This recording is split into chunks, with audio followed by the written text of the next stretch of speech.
rencontre de deux personnages que tout oppose.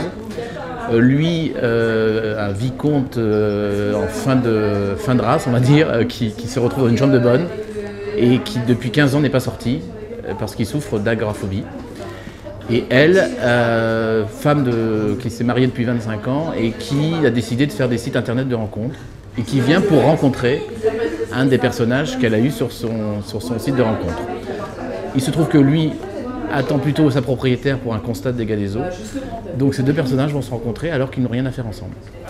Et à partir de là, ces deux antagonismes vont évoluer dans la pièce, vont essayer de se comprendre, vont essayer de se séduire, vont essayer de se livrer un petit peu l'un à l'autre et faire ensuite que ces deux contraires, ces deux personnes qui ne sont pas du même monde, peut-être vont se rendre compte qu'ils se partagent un même monde, et ça c'est le spectateur qui le découvrira. Quand j'ai rencontré l'auteur Brigitte Mascio, j'ai lu son texte en premier, et cette histoire j'ai trouvé très intéressante parce que c'est une comédie, mais à la fois une comédie qui a du sens, c'est-à-dire on n'est pas uniquement dans les portes qui claquent ou les amants dans le placard, là on va parler d'un vrai sujet qui est l'agoraphobie, déjà une chose, et puis la solitude de deux mondes en fait. Et ce texte était très bien ciselé, très bien écrit, et c'est la première chose qui m'a plu. Ensuite j'ai rencontré la comédienne Brigitte Mascio, qui est autre chose que l'auteur évidemment. Et donc on a fait 2-3 séances de travail avec le comédien également Christian Abar. Et ils m'ont donné envie aussi, évidemment, de les mettre en scène, puisque la mise en scène c'est déjà une envie à la base, une envie d'un texte, une envie de comédien.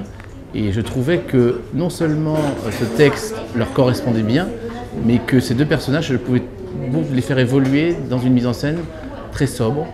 C'est une mise en scène très sobre et qui met en valeur le texte en fait. L'idée c'est vraiment d'écouter ce texte et de suivre ces deux personnages dans leurs contradictions, dans leur évolution, dans leur écoute l'un à l'autre, et finalement qui va l'emporter. C'est une espèce de joute comme ça qui se fait entre les deux. Et le spectateur est toujours en haleine, savoir qu'il y a toujours un rebondissement qui fait que tiens, on n'avait pas prévu ça, tiens, ça va nous emmener sur un autre chemin. Et c'est pour ça que ce texte m'a intéressé, parce qu'il est évolutif, et jusqu'au la fin, on ne sait pas comment ça va finir. Est-ce que ces deux personnages vont se retrouver, vont partir ensemble, vont chacun repartir de leur côté? Il y a une vraie interrogation, et la fin fait que finalement, c'est pas forcément celle qu'on attendrait de façon évidente et spontanée. Je pense que c'est un sujet qui peut interpeller beaucoup de monde. Beaucoup de gens peuvent se retrouver dans ces personnages.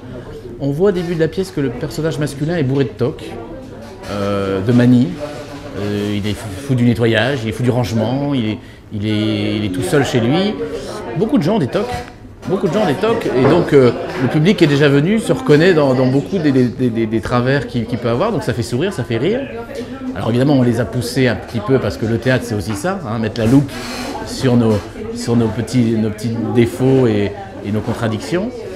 Et puis aujourd'hui aussi également, beaucoup de gens sont sur internet, font des rencontres par internet, mythiques, enfin tout ce qu'on peut rencontrer. Il y a une espèce de solitude, on reste derrière son écran.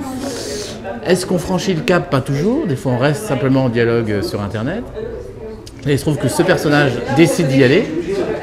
Et puis, elle se retrouve dans un quiproquo, c'est-à-dire qu'elle ne rencontre pas la personne qu'elle voulait rencontrer, mais en même temps, elle va quand même être intriguée par ce personnage. Donc, je pense que le public peut se reconnaître dans les personnages.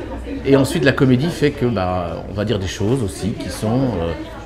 qui peuvent résonner pour un certain nombre de personnes. Le théâtre a ce gros avantage de grossir un petit peu les choses, mais en même temps d'en rire. Il faut en rire. Il faut rire de nos défauts, il faut rire de nos travers.